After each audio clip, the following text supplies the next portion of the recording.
Hello, everybody. Thank you for joining this webinar. Today, I'm really excited to hear from our presenter. I'll go ahead and introduce him in a couple of minutes here. I will start by going through a few details about ASRG. I'll keep that as brief as possible because I'm really excited to get to the content today. As always, go ahead and post where you're joining from in the chat. Always interested to see, where people are getting involved from all over the world. That's one exciting thing is that ASRG is global, and so it brings together voices from all over the world. In addition, go ahead and post any points of discussion or questions that you would like to be brought up to the presenter. We will discuss those at the end of the presentation. Okay, to dive right in here, the voice you're hearing, I'm Brandon Berry. My day job is the CEO of Block Harbor Cybersecurity. We're a Detroit-based automotive security service provider. Been in business since 2014, working with some OEMs and suppliers here in the Detroit area. Outside of my day job, I spend a lot of time working on the ASRG. I am the Americas coordinator, so I am responsible for the chapters in North, Central, and South America. I also lead some other initiatives like some development of really exciting features and platforms that we'll be making available to our membership, hopefully here early in 2021. More about that to come in future releases. If this is your first time joining and you're asking yourself, what is the ASRG? The Automotive Security Research Group focuses on three pillars. It's a 501c3 nonprofit focused on knowledge, so bringing information to the automotive security community. Networking, making sure that people can network across the globe in their local chapters. Hackers and researchers can mingle and discuss solutions with engineers, decision makers. Collaboration, working to support those same researchers, hackers, engineers to actually work on projects, collaborate, perform research together to ultimately make vehicles more safe, more secure. As an organization, we're now over 5,600 members with 34 locations worldwide, spanning 18 countries. Really exciting. If you are listening in, you don't have a chapter near you, we're not doing so many in-person meetups anyway right now. However, if you want to start up a local chapter because you think there's a community that you could cultivate around you, we can start doing this now so that as the pandemic restrictions lift up, we can get your chapter really going, get it off the ground. If you do want to start a chapter, reach out to us at hello@asrg.io. Just a quick preview on some of our future talks here. We'll be hearing from Airlu, Gardnock, Cybellum, GMB, C2A. Stay tuned. We're booked out for the foreseeable future with these talks. We'll continue to bring this content to you on the world stage well into 2021. If you want to present, we'd love to fit you in, get you on the schedule.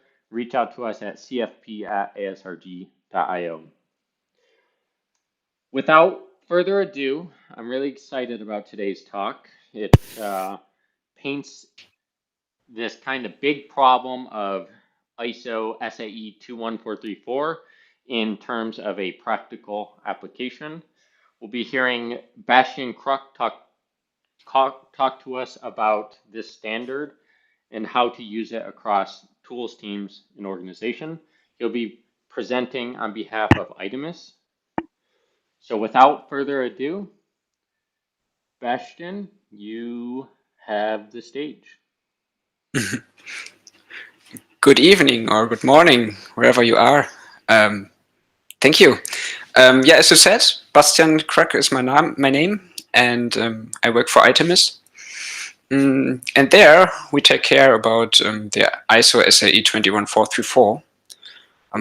Today, especially about how we can apply it when it comes to the interaction across tools, across teams, across organizations. So I used to give a talk earlier this year. It was called ISO 21434 by example, which you can find on YouTube, which is a bit of a foundational knowledge for today's talk. So I will try to still catch up with all the other background knowledge that we need today. But if you want to see the tool in more detail and the 21434 process in more detail, this talk might be helpful for that. So the 21434 is currently available as the public draft since February, I think, and actually the final version of it is supposed to arrive in late 21. I heard earlier this week from one of the Scandinavian national authors, and anyway, some other authors as well told me that it will be close to this draft. So if we're trying to implement this draft, we will not be surprised and not have a lot of efforts, as it seems, to implement the final version of the 21434. Just as a quick starter, this standard has the purpose of standardizing how we build road vehicles in order to have them protected, the road users protected from evil intentions. So how do we construct these kind of things across the whole life cycle? That's what the 21434 talks about. And this will even be a normative starting with the next years, not just first just for the new vehicles, and I think from with 2024 also for the existing vehicles, you need to, as a manufacturer, you need to fulfill the 21434 as part of the UNECE Working Package 29. So they got this document R155, which points to this standard to be fulfilled if you want to bring a vehicle on the road. So on this talk back there, I was walking through the process of performing a threat analysis and risk assessment, which is this clause 8, this important central sort of part of this. And I was giving a demo on our tool that we're building at Itemis. And maybe the quickest way to get on board with this everything is to start with a demo that brings something new for the ones who already know us, and something some foundational understanding for the ones who are just new to the model-based security risk analysis. So I think you should see my my screen now, where I'm showing our tool. And this is basically an empty analysis. So there are the three parts of some assessment model, which is sort of the configuration of how we can run analyses. We have a catalog of things that we reuse across the projects, and we have our particular analysis. In our case, we are having a model that we will load into here, which is basing on the appendix of the 21434, which contains an example. This is a realistic but tiny excerpt of a real world analysis, and for now I will fill these empty slots with live by importing them, and that's already a hint for the rest of tonight. Let's try to import a catalog, and we're now reading an XML file into our tool, so that we can now see that there are threat classes. Okay, and something turned red here because I forgot to first import the assessment model. I forgot this by intent so that we can see that we actually remember the references we couldn't resolve yet. And once we are set with our assessment model, this is the interesting part for those who already know what we're doing. We can see that these references can now be resolved. And the fact that there is a security property called confidentiality, that is part of this method parameterization, like stating that we are doing a CIA analysis, or maybe we do a CIA analysis because we also consider authenticity as a security property. So now, as we have imported the way we want to do these analyses, which is maybe coming from our competence center of security, and we have imported the threat classes that we are reusing from one analysis to the other, which is something like we consider these kinds of attacks on this kind of chips that hard. We still can look at the analysis, which are also exported beforehand. And we're basically doing this exercise because I want to show you that all these things are different artifacts that come from different locations and have different change cycles, so that actually being able to move them around individually is an important thing. And now it's getting interesting for those who didn't know yet about security risk analysis. It basically works in the way that we first look at the system model and describe the parts of it that we could not import yet. I mean, some parts we can import, but there are some more details that we need to usually write down as security experts, which are not written in the architectures that are described so far. So usually the security analysts would return interviews and ask people and send emails in order to fill up their perspective of the system, in order to then up next have a look at two parts.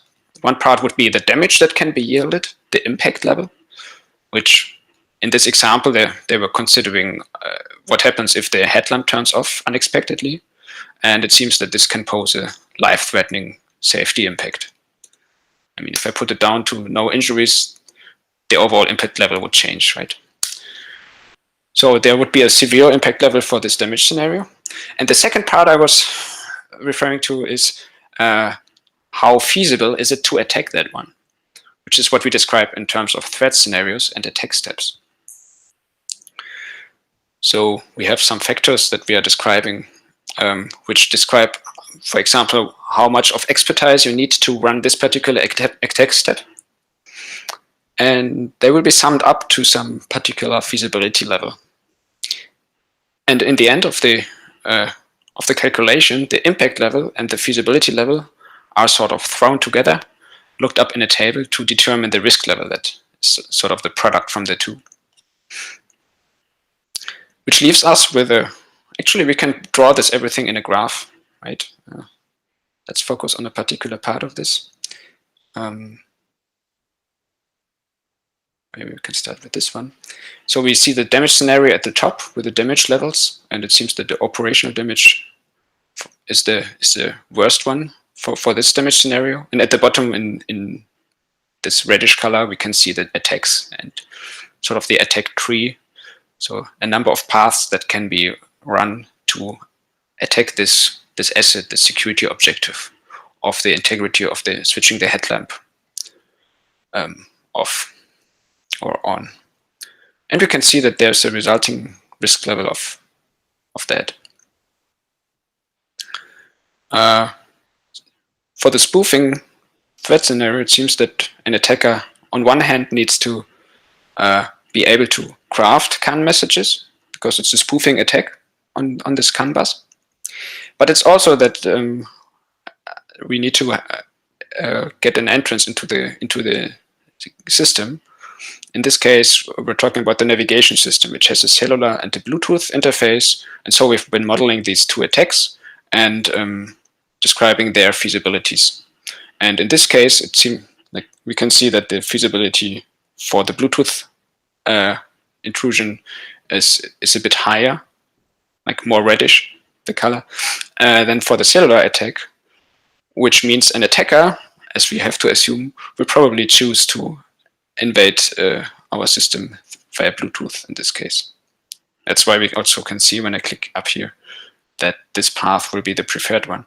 But anyhow, they also need to craft a message to indeed perform the attack.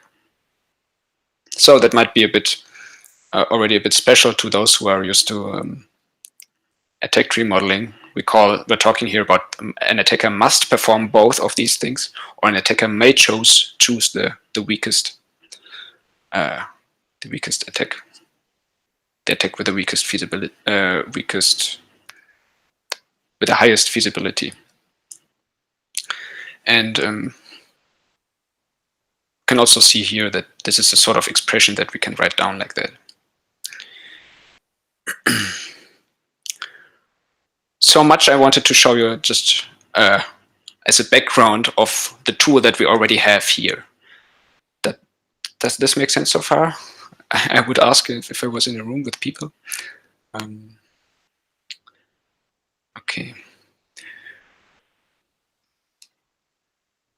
So the plan for today is to not just provide you background on the tool, but also on us Itemis, on what we do and how we come to the motivation and to this perspective on the security processes in automotive, because that was an interesting travel. And afterwards, I will tell you about OpenXM, which is an initiative and also a format that we are trying to establish for enabling the exchange of security entities. So we at Itemis, we're actually consultants. We're working, 30% of our clients are automotive. And well, for others, we are also working. So the rest is in insurance, the telecommunications, logistics, railway, even retail also. And especially us in Stuttgart are focused on this language engineering part.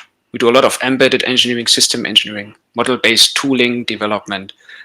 These would be the buzzwords for it. What we practically do is build domain-specific tools. So where the domain could be describing interfaces or describing requirements. Maybe the physicists need a tool for describing their cooling of a refrigerator. And another such domain is actually security, right? So performing a security analysis is something we want to do we want to have a dedicated tool for, as we just saw. Which is when we notice, think we gathered enough experience that we can build a tool for that, we actually sometimes build a product out of it, which we did in terms of traceability, so that I will come back to this one. For security, we have this analyst I just showed you, and we're also looking into updates over the air, which might be interesting for those of you who need to fulfill this working package 29, because the updates part is the second branch of that one, right? There's also an ISO and SAE coming up for this. I can't remember the number yet, but similar to the 21434 as it is for cybersecurity management and the analysis, there's also a second ISO and I think it's only from the ISO coming up with a similar role regarding updating of the vehicles. So our clients sometimes run into us and they ask, do you have anything for this, or what do you do in case of that?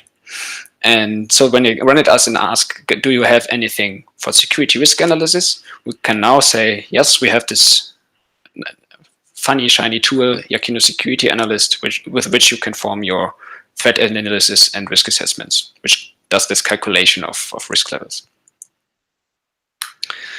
And then after a while, they come back and tell us, we like that thing, but do you have anything for integrating this into our processes? And that's where we started to investigate further, because this happened often enough to carry this from the project level into thinking about how can we build a product that serves the whole domain and not just a single company. All of you will know that the automotive development happens in this kind of V shape, where we are initiating the projects and first there's some teams describing the high-level requirements, and then other teams are driving this more concrete. Even others are then taking the architecture, which is more concrete, into particular implementations. And so on the right branch, we're walking up again and validating this, or if it works well, right? So testing this on a more unit level and later on a more integrative level, up until when it's on the road, we're having some operation process that we spend time with. And the thing we observed is that, of course, there are a lot of tools that each of them is using and that is dedicated and best for this particular activity which the designers on this level are doing, or the architects. And some of them are what I would call model-driven. They're describing models, structured data that we can evaluate technically. And some other things are rather unstructured data, like a Word document. Up until then, having the code being written in something, and the particular testing tools on all of these levels. So this is a whole zoo of tools. And I can understand the question, how does the security analysis tool fit in here? Because we're not just doing analysis, but the analysis actually lives for the whole life cycle of the vehicle. So let's have a look at this V with the glasses of 21424 on. So from the perspective of this security standard, we can see that we're starting on the initiation, where we are asking ourselves, is this even a security relevant asset? Is there anything that should be protected in this? So there are some things that might not be, like the color of the seats. Maybe this is nothing that you can hack. In the conception, they do the first consideration of what are the damage scenarios we need to think of, the assets that we need to protect, and also some first foundational ideas of what scenarios could happen could an attacker take to go there, because then the security requirements are formed based on this concept, or are part of this concept that will then be needed to start with the development. So that in development, these requirements can be built on and made more concrete by deciding how this thing will be fulfilled, introducing particular controls that a system element runs in order to fulfill these requirements, and eventually in order to fulfill these, to prevent these attacks that we came up with in the beginning. In the later stage, in the validation, so by the way, these numbers are the chapter numbers. So if you're reading, or if you will have to read the 21434, they have these clauses, and I find it fortunate that they map each clause to a particular phase in the process. So this might be an easy thing to look up. So in clause 11, clause 11, they talk about the validation of the whole vehicle on the whole vehicle level, where they start the pen testers, right? So the pen testers will look for, do what they do and run their vulnerability scanners and so on, and look for if this security concept actually turns out functional, or if they maybe find new paths that were not considered yet, or controls that are in place but not really intact.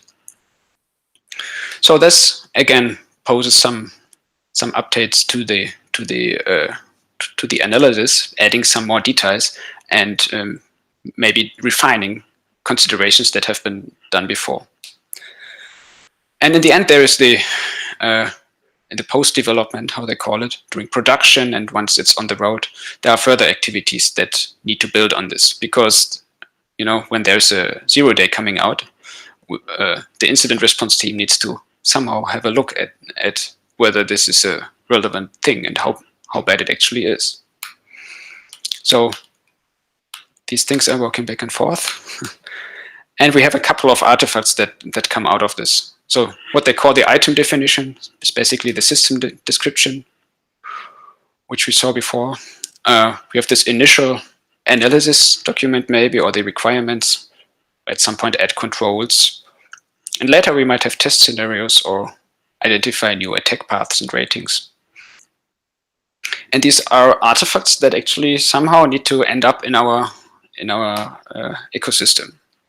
And it's notable that all these phases not just generate new artifacts, but all of them need to open up this initial analysis, and some of them even need to make change to it. Not just have a look at how high are the risks for this, or compare various scenarios of controls. Should we do this one or that one? Which one did we decide for?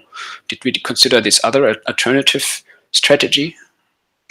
Some of them make modifications to it, and some phases even lead these kind of further artifacts. And this whole life cycle, as described by 2144, it might take a whole lot of time, like decades. So doing this in an Excel spreadsheet obviously will have particular downsides. If you're at the end of it in the incident response, I need to look up what kind of analyses were performed. That can be quite troublesome if 8 years ago someone overrode a spreadsheet formula with a fixed value. That's going to take some time to be debugged. So as I said, this is highly distributed also across companies, across organizations, and this area of tools is not just heterogeneous because they serve different purposes, but even if they serve the same purpose, it might be that some organization or some teams in the same organization decide to take just alternative tools because they prefer different companies, just because they have a different history maybe. So tools for the same purpose might end up being part of the same project, and need to interact somehow with each other at latest when we do the validation of the whole vehicle, when we are trying to do an analysis of the whole, which is a merged analysis for the other analysis of the subprojects. And for that, we also need to trace all these artifacts across the tool chain, because 2144 requires us to know why and have the documentation for why we made which decision. And when the assessors come, they might ask us these questions. And especially when something blows up, at latest our lawyers will ask us these questions, why we made this decision. And if we're having a nice process, this might be fine. If we're not having, it might be tricky to show up that we are doing a proper process that conforms to 2144. That's where we're required to have this tracing and understand which artifacts relates to which other one. Okay, remember that this will be normative at some point with the UNECE. We're already good in the sense that we have some tool that allows us to run these things and generate documents, create documents that are security analyses, which we can hand over throughout the toolchain. And there are also other tools, not just YAKINDU traceability, which is one of them, but also non-itemist tools, which are good for tracing. So they can draw these paths across the processing steps and associate one document with the other, one artifact with the other. Yet what we're missing so far is that to have a sort of format for exchanging these security analysis models. Because as I know, security analyst from YAKINDU, from Itemis, is not the only one on Earth, and that's good and that's fine like that.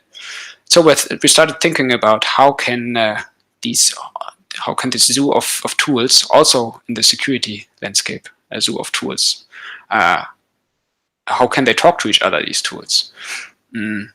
Across the teams who are just maybe different parts of the process, incident response versus developers versus the architects and initial conception creators, or maybe security consultants, not just for the teams, but also for between tools that do the same thing, but are used, both used in the same thing, in the same project, and also organizations when because we actually saw, we ran into a project where they had, where an OEM had part of their contract that the supplier had to hand in not just the technical artifacts, but also their security risk analysis in a particular Excel spreadsheet format.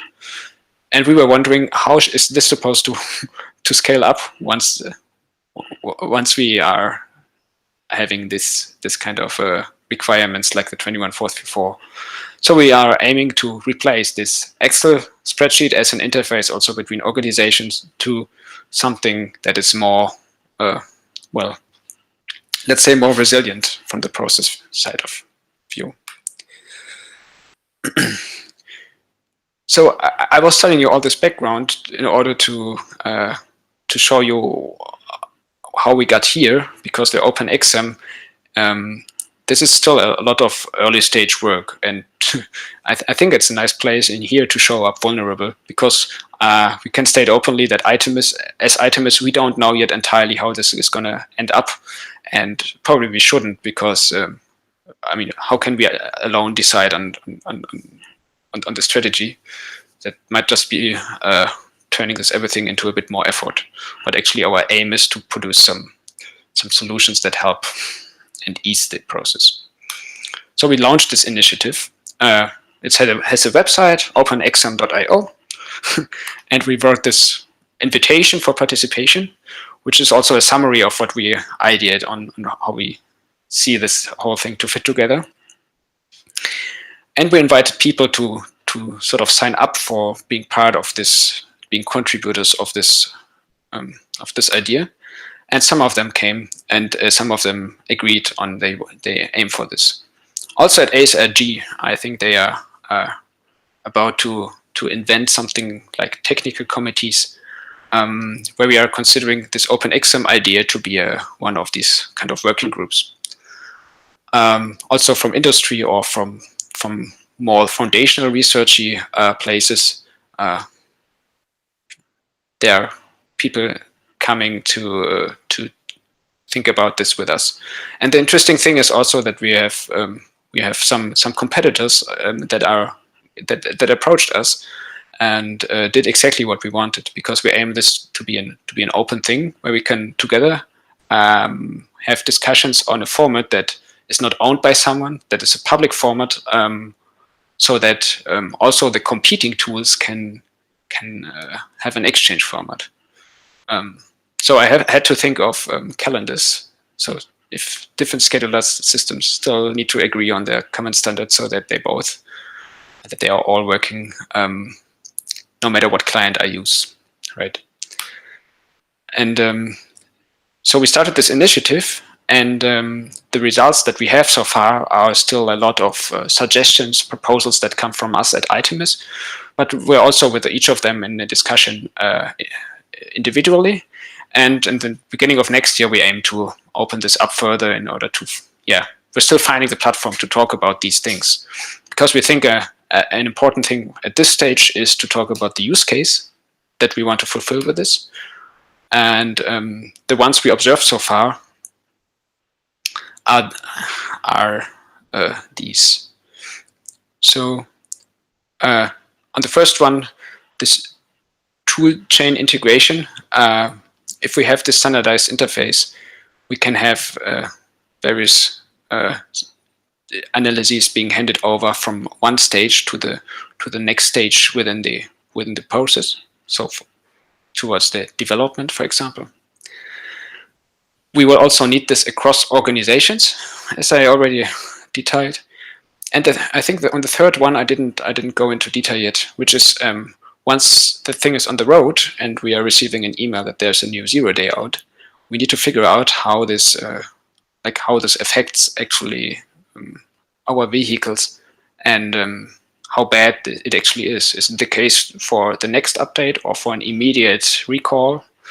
Or maybe it just makes things a bit worse, but the risk level that results from this, due to our other controls we have in place, the risk level that results from this might be still acceptable. Just got a bit worse, but not as bad that we are needed to take action right now. might also be the case. And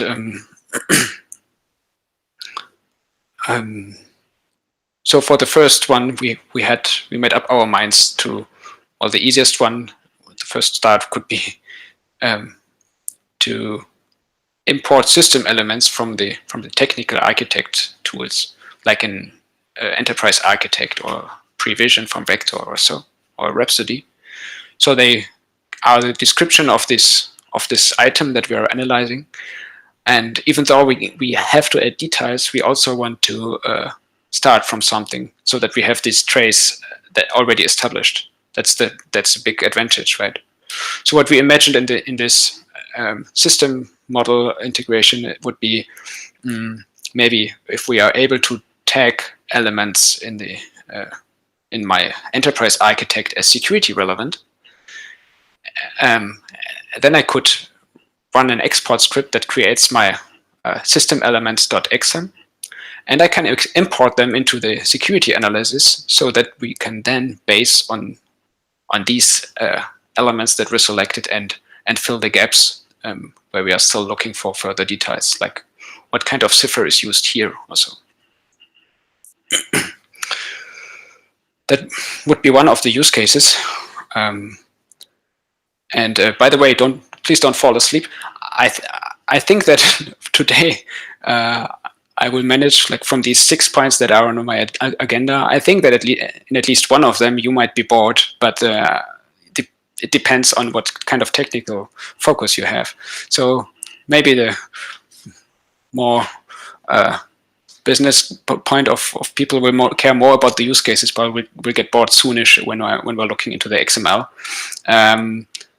So these guys maybe might want to fall asleep later, and you technical guys, you might get now lean back a bit and be more interested once I talk about the XML and the particular format. But as we are trying to build a standard that, like a quasi-standard, a format that we agree on that fulfills our needs, we also need to spend this kind of borrowing time talking about our needs and our use cases. So that one was about the import of system elements, which can be done then quite in a neat way. I will not detail the others that deeply, but we can, of course, see use cases where we want to export the resulting risk levels into some maybe some reporting solutions, right? Or maybe even just the team dashboard. Or if we could export these risk levels just to show, like, the overall security of that vehicle is the risk level is on that level, that would be a pretty interesting thing to think about.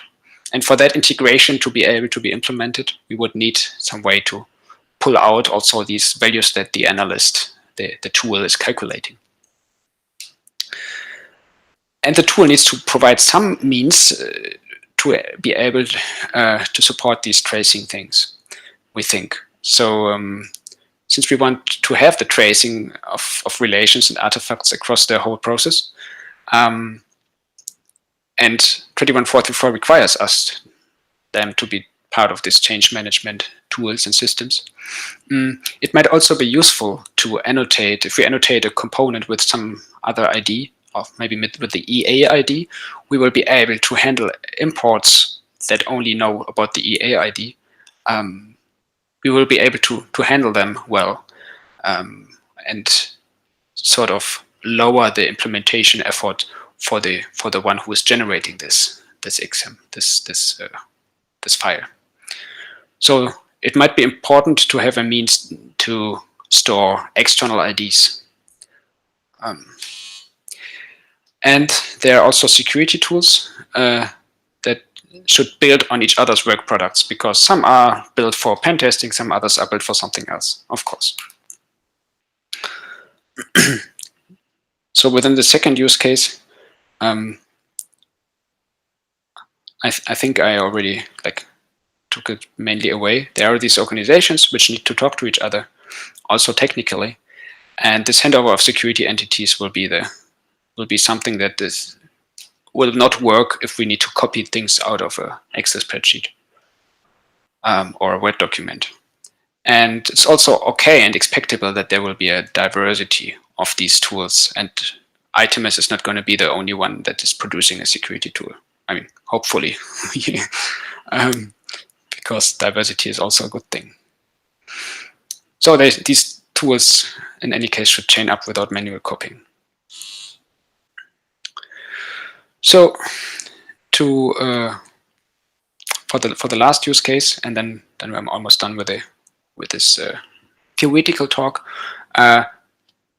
This idea about intelligence databases is, well, they have already, as far as I understand, STIX and TAXI, which are good formats to transfer data between these kind of databases regarding vulnerabilities and attacker models and however they call these things. Yet to my understanding, they are not about the particular system. So what we would need there is something like these, but that something that allows us to sort of pull this information which a security database holds into our analysis, which relates to the ECU, like to our body ECU design or to our navigation system or however, where we have written down these attacks and made assumptions that somehow need to be updated. So the idea would be if a new vulnerability comes out, there would somehow an exporter start running, maybe even unattended. So our database gets an update and some kind of script now understands that there is a new there's a new feasibility level that we want to take for a particular attack. Maybe for a particular chipset, we understood that the Bluetooth kind of attacks are now in general easier to perform, so maybe faster to perform, and maybe also we don't need to be that much of an expert because we can use the tools from others without understanding them. So with that, with that setting, our sort of exporter script can now take these information from the intelligence database and put them into the analysis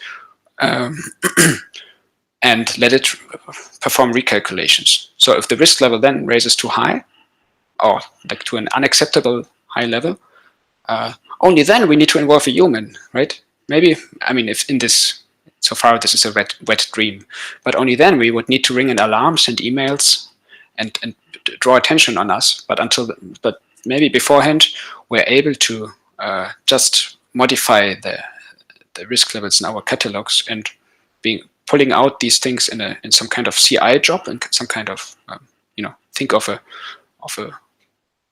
back in the time they said Jenkins that performs this kind of update and checks if the risk level thresholds are still intact or if they have been run over. Okay, so enough of talk. Our idea on this format is that all the elements that we have in our YAKINDU Security Analyst, our objective is that all of them can be exchanged with such a format.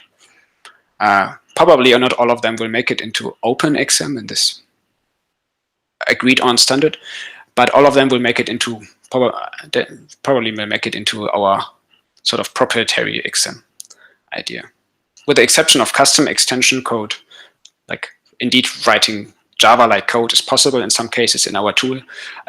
This one we do not export yet, but all the others we are actually already exporting into some XML format.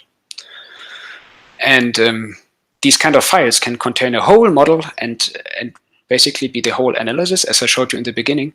But there can also be a particular single node in case of a really tiny integration that is just a script that allows me to accelerate, integrating two tools that I'm using.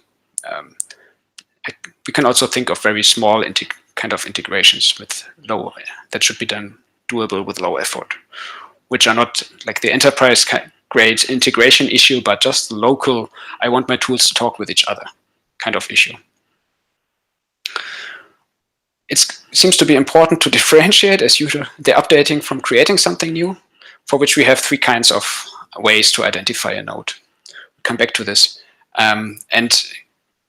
Also, being explicit about if I leave out something because I don't know these elements and I don't want to know, and just leave the others as they are, or please remove all the other elements, for example, all the other risk factors, that risk factor assignments in here, because the one I didn't list, this one should indeed go away.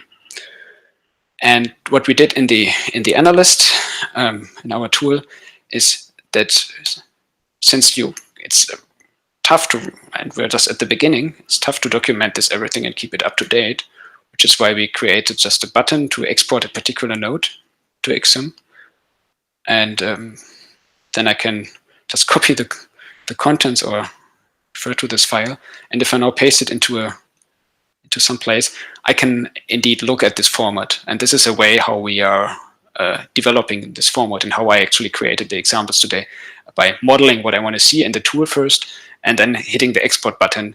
And then, then we can go on with, if I'm writing a generator, I can do my, I don't know, use my template language that I have here and say, this is the ID that I want to put here. That's the usual way how we write generators, right? We start with an overly concrete example and then put in the placeholders. So this is also just an experience report of how I found it quite useful that we went for only writing general documentation, and the particular fields that are available also at this stage are best documented if you look at the values for one of them. Okay, again, consider this everything, what we show now, beta. So some of these parts, I mean, XM is already in use by some of our clients. It's in production, but it's only grown mature for particular use cases in particular paths. And what we're doing right now is sort of consolidating this and lifting it to a higher level. So consider some of these things I'm showing here as really raw early ideas. So in this example of importing the system architecture, so considerably maybe from an enterprise architect, we're importing a component and a function. And this body control unit component somehow now needs to refer to that function. Maybe we don't know about the Rhapsody ID of this thing, or maybe it has been described in some doors before with a doors ID or so. There are other tools that have entities that represent this one, because that's what traceability is for, to map these things for us. But what we can do now is also provide, and I think that's pretty useful for the smaller kinds of integrations where we don't have an enterprise-grade traceability solution at hand that does this conversion of IDs from one type into the other type that the next tool will understand. We have this notion of links to some other elements based on this kind of external IDs. And I think there's a requirement which we might have here, that my function is able to hold various kinds of IDs within each within a particular namespace. And of course, it only has one EA ID, but it might also have a doors ID as well. And it definitely will have an internal YSA ID. So our tool, YSA, is built based on MPS, which is a language workbench, which is the platform we're building this on, which is based on the IntelliJ from JetBrains, right? So this could be a way to write down these kind of references. And actually this, a kind of demo from this is what I showed you already in the beginning.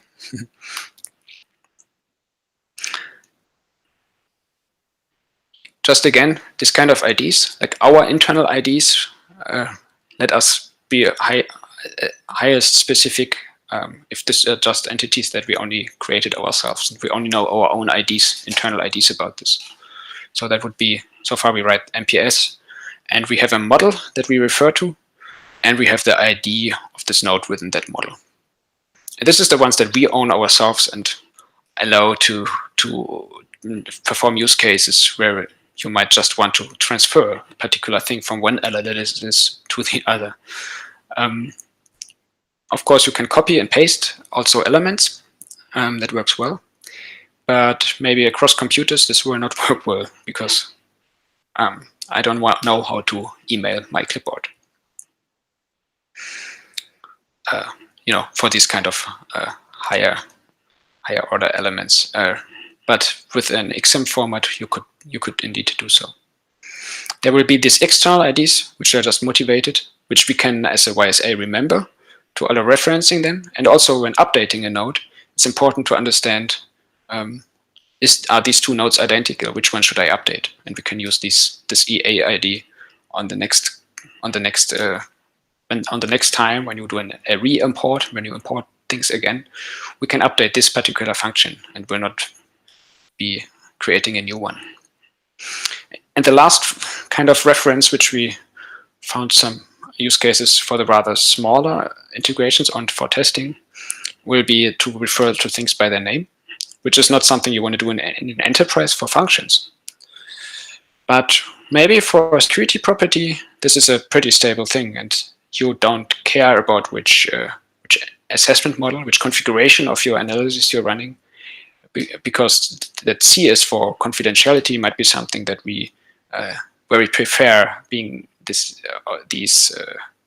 exports being readable over that kind of referential integrity of referring to exactly this C and not something else with this name, which someone exchanged for this confidentiality C.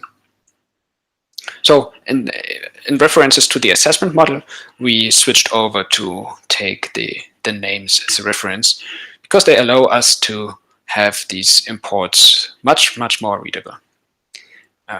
So I quickly find some. So, well, I mean, it's here you can see that this is like the risk factor X stands for experience.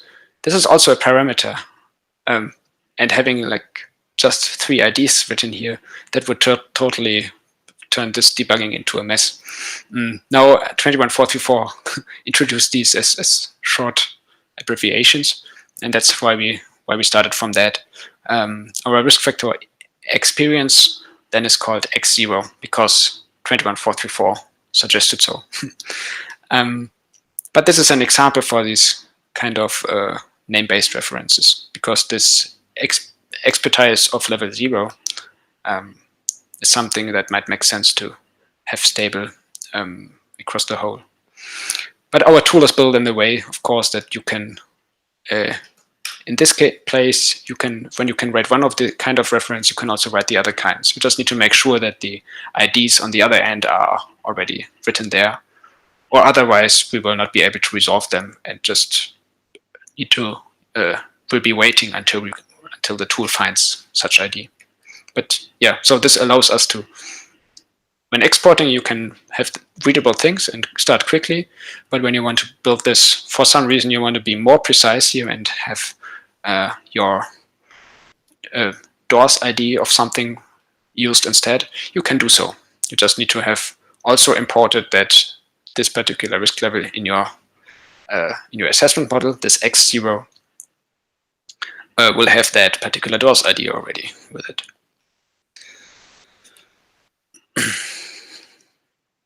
Yeah, internally we also have the star, which we use for some use case.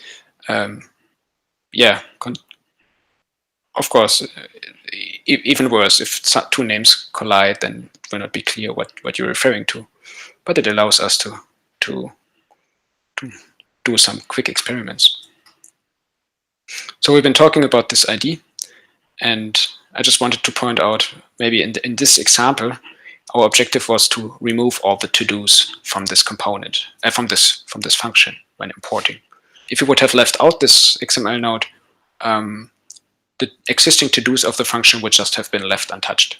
But we, in this case, explicitly want to remove all subfunctions and to-dos.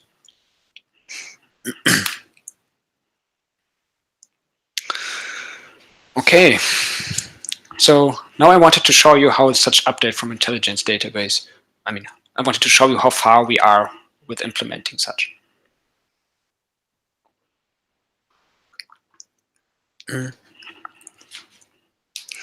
Going back to my tool, we can now zoom a bit in. Oh, I meant the other button. So you should be able to see that this is a risk of level 3, and we have this Bluetooth attack. Compromise the navigation system via a Bluetooth interface, and it stems from some thread class. And if you remember, these thread classes are the part of the catalog, so they are these kind of things where we are trying to build a knowledge across the projects. So tampering with this particular chipset is the class we're instantiating here, and these gray things are telling us that actually we're deriving these feasibility ratings, these factors, from that thread class. And this thread class will have them annotated there. So now now we need to look closely. Risk level 3, attack feasibility of medium. And now I will do an import from intelligence. So imagine this is the file that was generated in the intelligence database, and we're now we are now the guys to update an analysis in order to figure out if the risk level has changed. And running this, you can see that the feasibility has risen, and so did the risk level. And if I press refresh, you can see that the whole risk has increased. Maybe it's still low enough because it's below the threshold, or maybe this is the point in time where we want to send some email and call someone to act on this one. And yeah, what I didn't show in the beginning,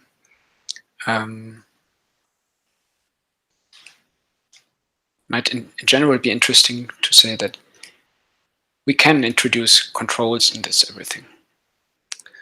So controls in the analyst are also part of this security tree, just like security objectives, damage scenarios, and the others are threats are. And we can see how this green thing now has appeared that I told that this attack step can be mitigated by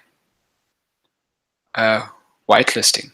So in this scenario, we're talking about spoofing on the headlamp message on the CAN bus, and or maybe maybe it's even better to say that we can mitigate it when going for the navigation system. So sending the CAN message from the compromised navigation system, we can mitigate with whitelisting the CAN messages.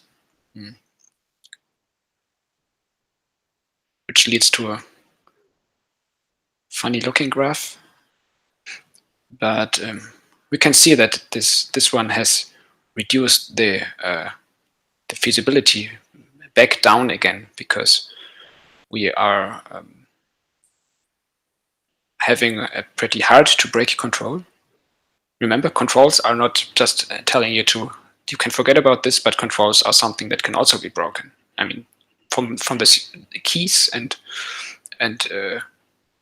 having to consider the privacy of our secret keys, we know that they perform an asset, but 21434 is not explicit about that we actually need to have them as part of this thing. For 21434, having a control, just as far as I have interpreted it, it just allows us to consider an attack path removed. What we do in the security analyst is that we say, you can either accept the effect of the control, which is to remove all damage. In our case, I mean, you can send the CAN message, but we somehow whitelisted them somewhere so that you cannot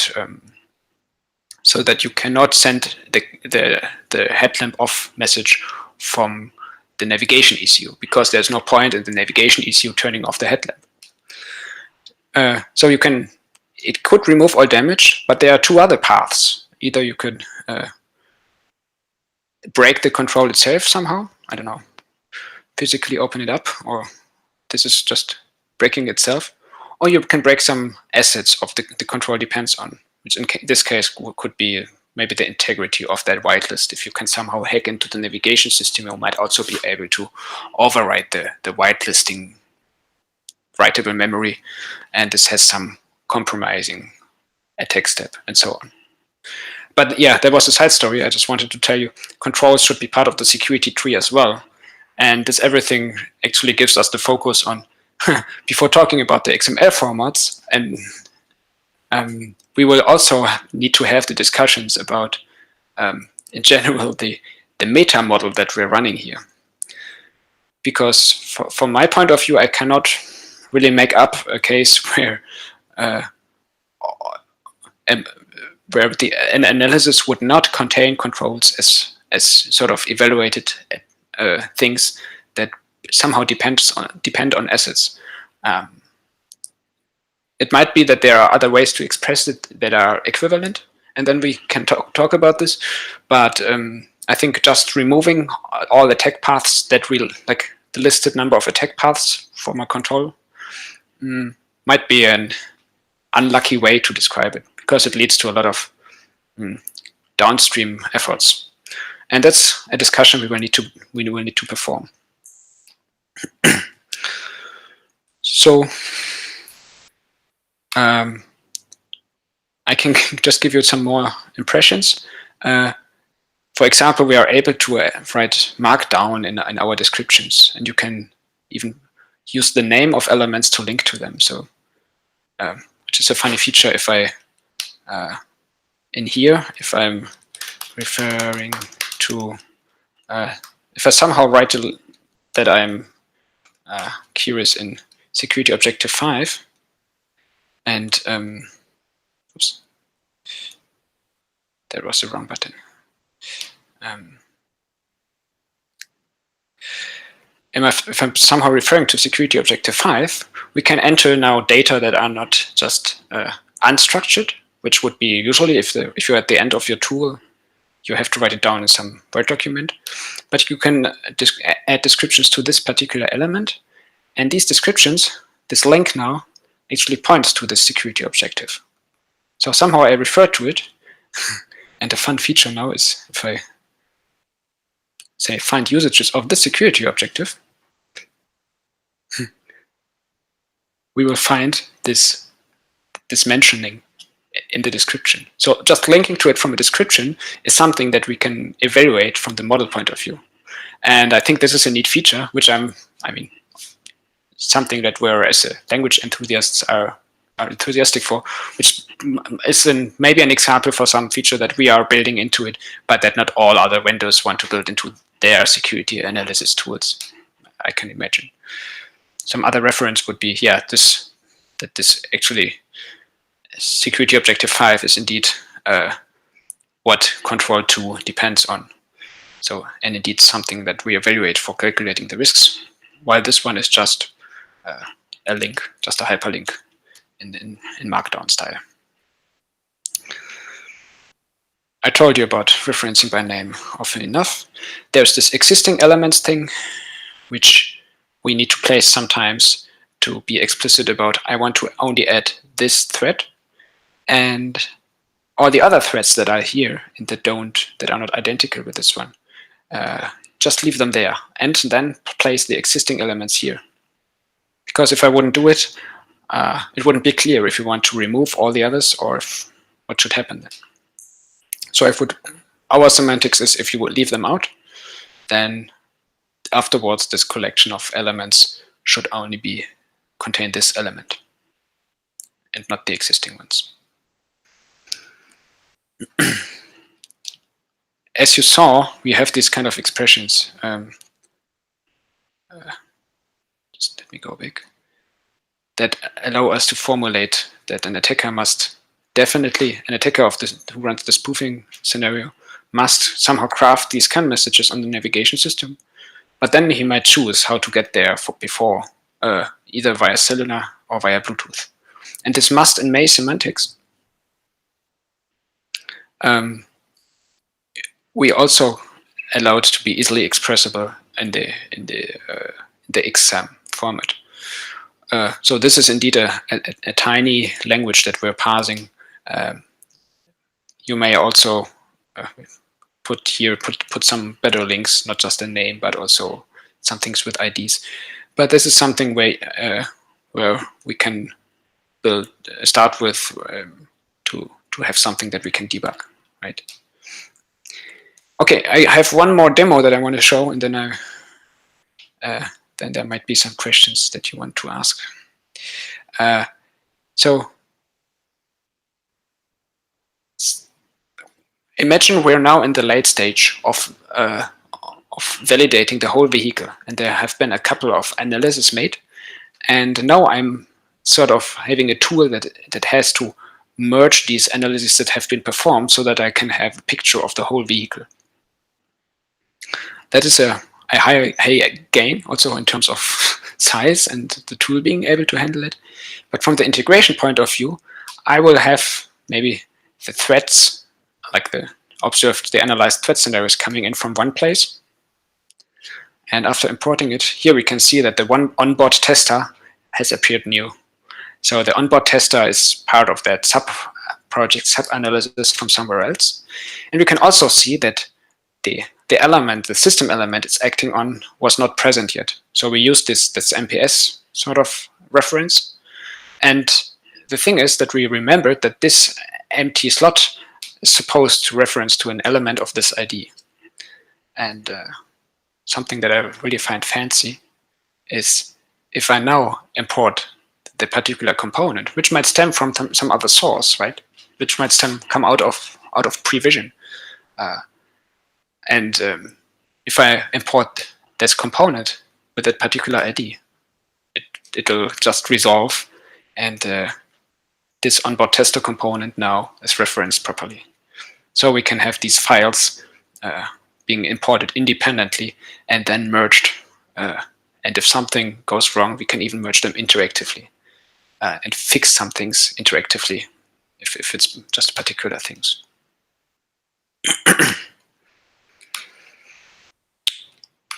So this is some preview of our system meta model. We're just working on exporting it into an eCore file and maybe being able to create an XML schema definition, an XSD file, as a matter of input, like providing input to the discussions. We're currently that active because we think we are pretty far with what we already got, but we think that in the next phases, these things might resolve into that indeed they are not provided by us, but provided based on the consensus and on the input from the other members of that initiative.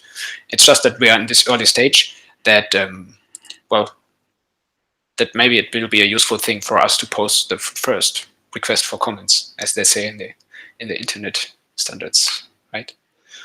So the question to all of you would be, like my personal question would be, maybe you also have use cases for this integration issue, for this format for exchanging security models.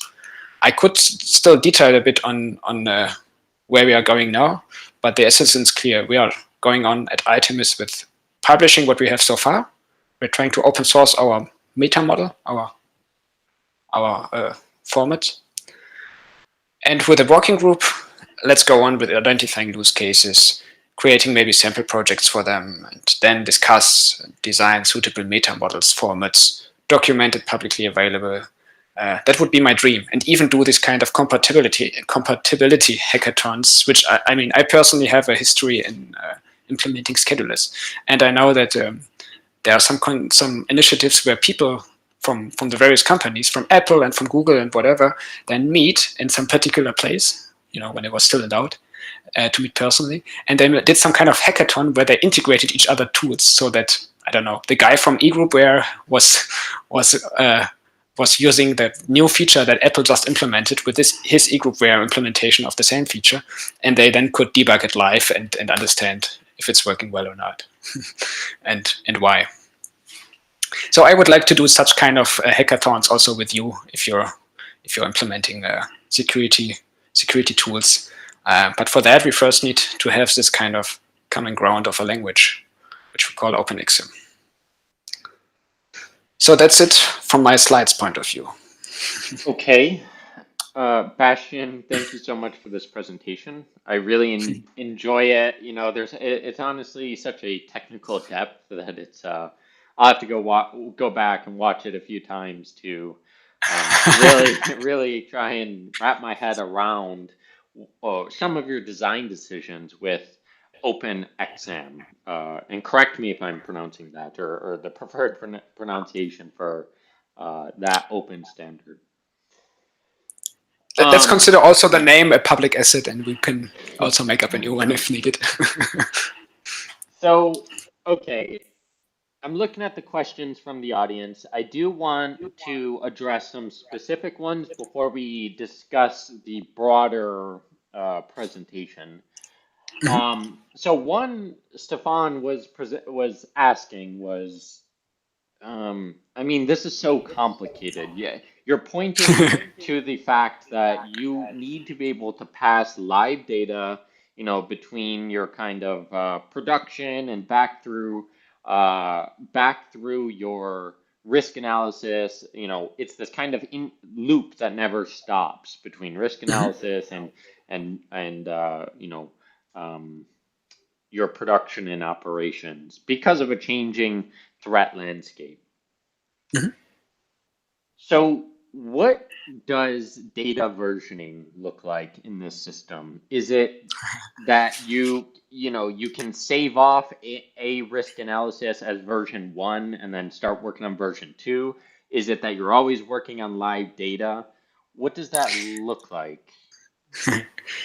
So we have something in our pocket for that since forever, sort of, which is you know, I'm originally a software engineer, and what I enjoy is Git and the version control systems which we know as Git users. So since I've just imported everything here looks green. But if we just perform a during ASRG demo, I just perform a commit of this, and yes, please commit it, and I make a change, like renaming this to body unit. We will be able to spot the diff properly, at least in our tool. We're able to do this fine. So body control unit was renamed to body unit. So we can do what the software developers are used to do in terms of branching, in terms of maybe branching for each variant or for each sub-project, branching off at some point. This kind of work could be done. Yet we observed also that our clients want to use some kind of external databases that are not, so that security analyst is not driving the single source of truth for this analysis, but rather is just a tool that is used for some data that is stored somewhere else in some kind of database. And that's also a use case for OpenXM, so that we can you know, that you can load the stuff into the tool, work on it, and when you press save, it will not be saved in our YSA specific format, but rather spit out as an XM, so that you can fill it back into your, I don't know, enterprise architect, for instance, and into your database, so that you can implement all the stuff around it as you're aiming for and as you're used to. That's a really great answer. I love that you could point to kind of Git as a way to manage this kind of complicated version control. So really cool. The next question here is, you know, a user asking about reports out of this system. So we talked about XM as one way to share between tools, but what about in this case, they're asking about Tara reports. Awesome. So thank you for this one. I didn't demo it, but we have a way to describe, as we build domain-specific languages, we also have a domain-specific language for describing the report that I want to generate. And in this, you can sort of decide, so you can declare what kind of report you are aiming for. So maybe we want to head for the, let's say, maybe for now we just add the simple text high ASRG to our report. And so for the functions table, we also may want to customize some things, right? So there is the this table where we map functions to the elements that implement them, and we can make check marks and so on. And for example, in this case here, we have a smarter view that is a bit more, that is just another view on this, because you can assign multiple things at once. The beginner of, like the beginning component, the connection, and the target component. So we have these two views, not only in our tool, but it's also that you can decide in the result report to have this simple or this more smart-like view as the target format. And if I say open as docx, you can see that we're generating a report based on this one. And now I fear that okay, it seems to work well. Now I can have it as a docx and hand it in to the people who want something printed out. But we know that it's not always us generating the reports, but sometimes some other systems that should do so, right? I mean, we can have colors here, and we can do, we implement it in a nice way. And also the tables from the example in the 21434, we have implemented dedicatedly in that format, so that it's easier for you to see that we are highly compatible with 21434. So you can also have particular design reports like dedicated to the purpose of it. So you might want to report to the management in a different way than to the 21434 assessor, because the assessors only care about the road users, and they don't, for example, don't care about the damage that happens to your brand or to the financial damage on the OEM. The 21434 assessor doesn't care about it. So you have to be able to have this kind of customized reports that only contain the particular information, not just in terms of these items, but also in terms of what risks to include and what, for example, impact dimensions to include. Really cool. That's a great answer, and a complicated one. I would expect nothing less. Sorry for that. No, I mean, that's the reality. This isn't a simple problem. These are not simple. Hello? With simple solutions. And so the final question here from the audience on the tool, I guess final two questions, is you guys perform risk analysis. That's the tool here, is creating complicated risk analyses. Where does it stop? Meaning, do you go into test results, or do you really stop at security requirements, security controls? So the short answer is the calculated risks, that's the risk calculation, that's the problem we solve. And we try to build try to be good at this one. So the more like content-wise security requirements, which are not really part of that tree, we don't include so far. So I guess the question was asked by someone having the other parts of the 21434 chapter 9 in mind, of the security conception phase, where they are taking the risk treatment decisions, which we are still describing here in some way, and building the security concept based on this. So the thing is, this does not really relate to the risk that is calculated, because they at 21434 they then don't talk about relate this anymore to the risk level. It starts getting interesting again when we talk about the controls and other refinements of the analysis. So maybe even the way how we calculate feasibilities gets changed, because we get more precise over time, and we can take maybe some CVSS based feasibility method later in the process. So we are considering creating a conception language, but we don't have it so far yet. The only thing, as I showed you, is that we are describing controls which we as itemists consider important as being part of this tree. So that's where we are closing the loop again. So you have created some requirements, and right now they have to live outside of our tool, or you can call them controls and already introduce them as controls. But when you create a control, you can do it in our tool. And we also don't care about tests yet, because they don't relate too closely to our trees so far. Yeah, and that makes sense. Ultimately, it is this kind of bigger ecosystem where maybe your validation tests do feed into your risk, and so, but I think you're right in that when you're performing the initial risk assessment, you don't care about the tests. But somehow, you kind of have to close this feedback loop so that your risk isn't only based on the threats, but it's also based on your ability to implement the controls to address those threats. Yeah, I mean, you're right in the sense that later these things indeed do relate, and maybe that's something we still need to learn to improve.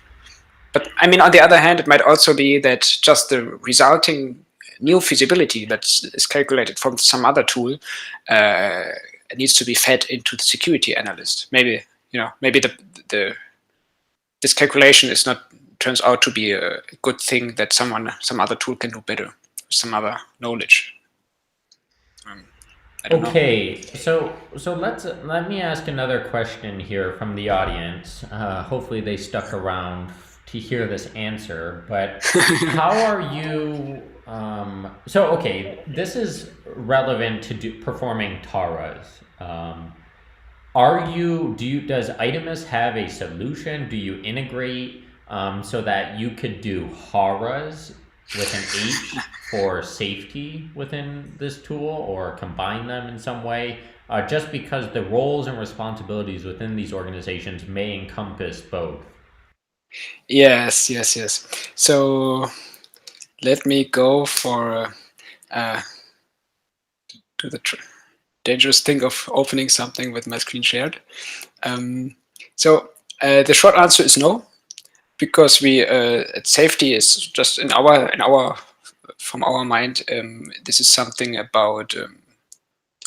that we should do in a different tool, and it's good that they are separate disciplines and separate backgrounds and expertises and so on. What I cannot find right now with my being on video is actually we're writing a paper right now, and we did some research towards how tooling of the tool can be integrated so that they can without having to have an integrated process that is usually, which we would dictate if our tool would do both security and safety. It would sort of dictate an integrated process, which people didn't like in the past when looking at other suggestions of joint security and safety processes. So this is not what we aim for, but instead we're trying to build. We have built tool support that allows them to, since they both describe propagation graphs through the system. In our case here, with the threats, the safety introduces, if we look at component fault trees, we can look at the events that they also relate to components. And these have a similar notion, a similar nature. And mapping them allows us to compare and let these two graphs sort of align and grow together. And we're trying to submit a paper, actually tomorrow night for some research conference, some academic conference, and we're gonna share it I'm gonna share it to anyone who's if you approach me and more deeply interested, I can give you a demo on the prototype. But this one is not about performing HARAs, but about building support that which the two can use to learn from each other, to learn from the considerations which the other discipline did. But we want to stay a security tool. Yeah. And I think that makes sense. HARA and functional safety has been around for a long time. There are lots of tools for this already.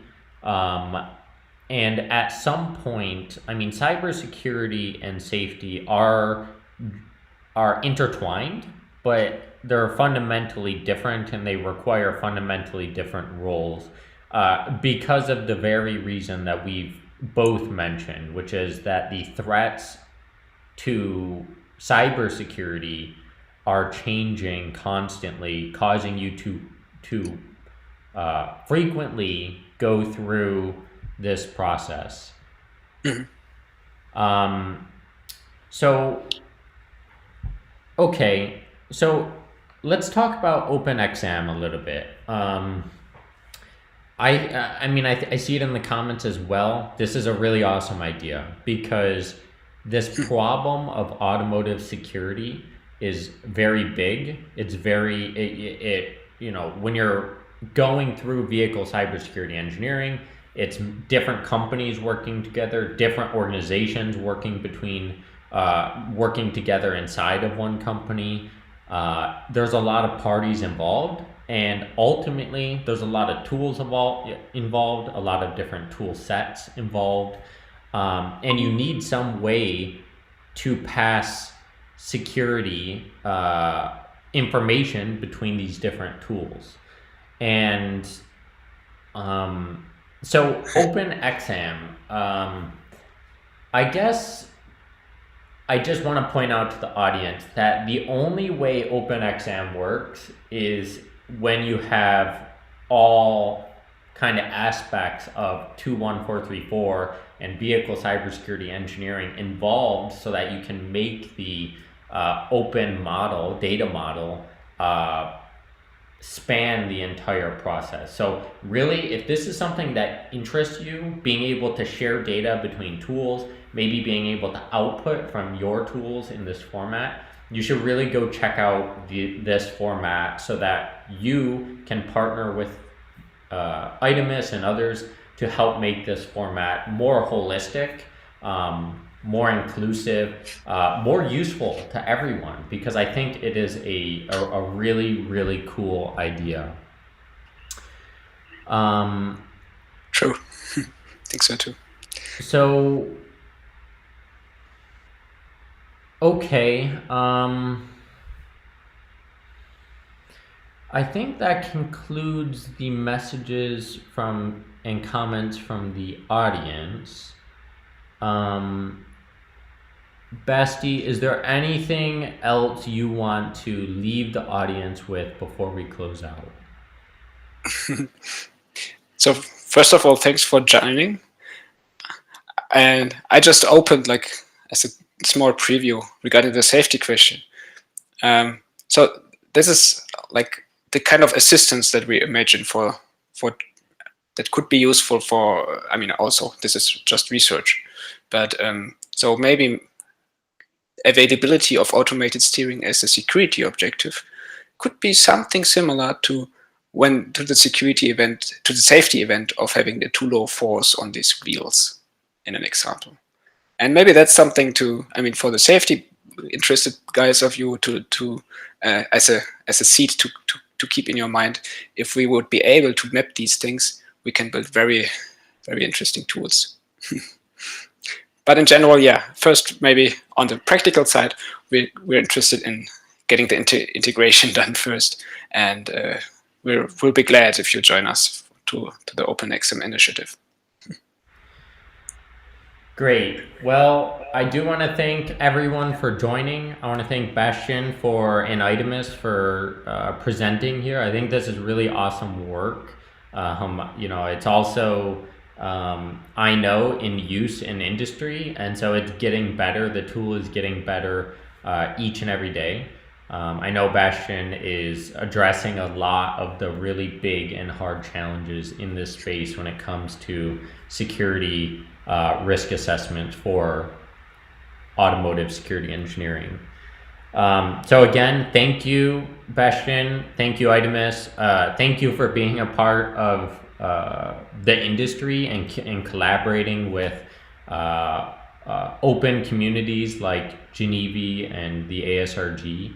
I hope to see more companies, get involved with OpenXM and help you build that out, because I think it's really cool that you're leading that open source initiative. So yeah, thank you to the audience for joining.